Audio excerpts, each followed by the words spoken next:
décembre, l'Église célèbre la fête de Notre-Dame de Guadalupe, qui est apparue, comme je vous l'ai expliqué dans le podcast précédent, à San Juan Diego, à Mexico, sur la colline du Tepeyac.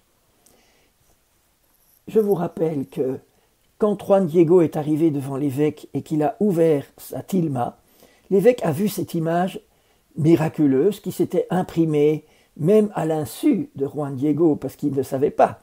Alors qu'est-ce que cette image a de particulier? D'abord, qu'il s'agit d'une jeune femme métisse d'une quinzaine d'années. Or, il n'y avait pas de personnes métisses d'une quinzaine d'années à l'époque, puisque Mexico avait seulement été occupé depuis 10 ans par les Espagnols. La tunique qu'elle porte, cette jeune femme, est un habit de princesse aztèque.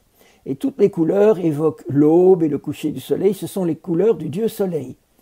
Le manteau que porte la jeune femme est un manteau d'étoiles, et on a fait des études et on a reconnu que ces étoiles occupent exactement la place qu'elles avaient dans le ciel le jour de l'apparition.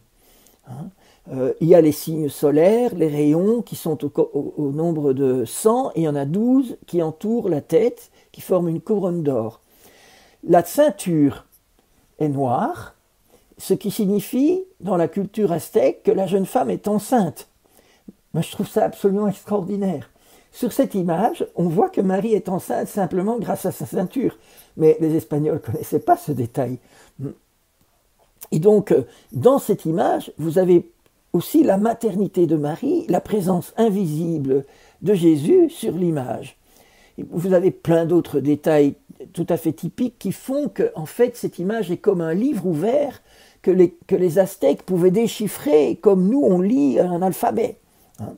Et donc c'est une inculturation extraordinaire de la Vierge Marie pour toucher les Indiens.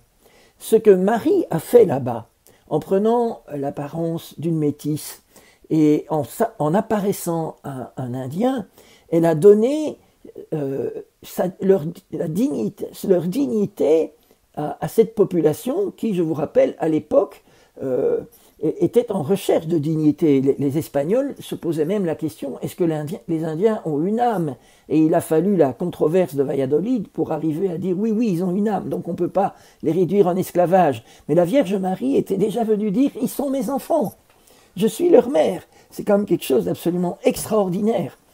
Et donc on peut dire que Marie a fait sur la colline du Tepeyac une évangélisation fantastique, un exemple merveilleux d'inculturation.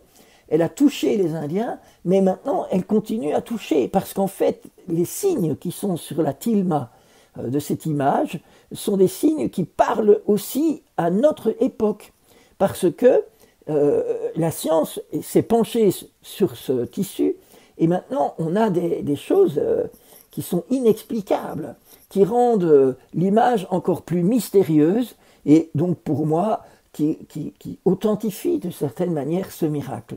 D'abord, la tilma, c'est un vêtement pauvre, pour les pauvres, à base de fibres de cactus, et il a 20 ans d'espérance de vie.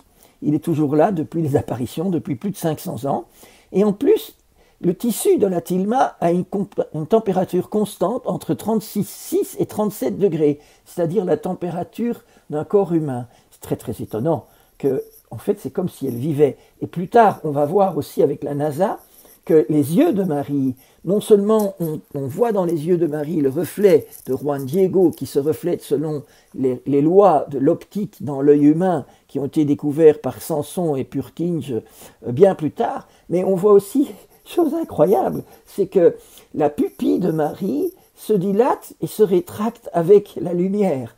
Alors donc, quelque part, c'est comme si Marie nous regarde à travers ce tissu.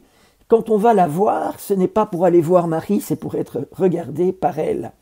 Et donc, évidemment, comme dans beaucoup d'autres cas, comme dans d'autres cas qui sont comme rares, pas beaucoup, mais c'est le cas du linceul de Turin, c'est le cas du voile de Manopello, on ne trouve aucune couleur, aucun pigment, aucune trace de pinceau. tout ça, ça a été étudié par la NASA. Hein, c'est vraiment ce qu'on appelle une image non faite de main d'homme, akeiropoieton, comme on disait pour le linceul. Donc, il y a plein de signes extraordinaires qui montrent que ce tissu est miraculeux. Alors, je n'oblige personne à le croire, mais ce qui est extraordinaire, c'est de voir que Marie est venue dans le Nouveau Monde, quasiment immédiatement après sa découverte, pour dire « Ici, ce sont mes enfants, ici, je veux les protéger, je les aime, et je veux qu'ils connaissent mon Fils. » Marie est vraiment notre mère à tous, elle est la mère de tous les hommes, quelle que soit leur couleur, quel que soit leur âge, quelle que soit leur éducation. Marie est notre mère. Merci Marie.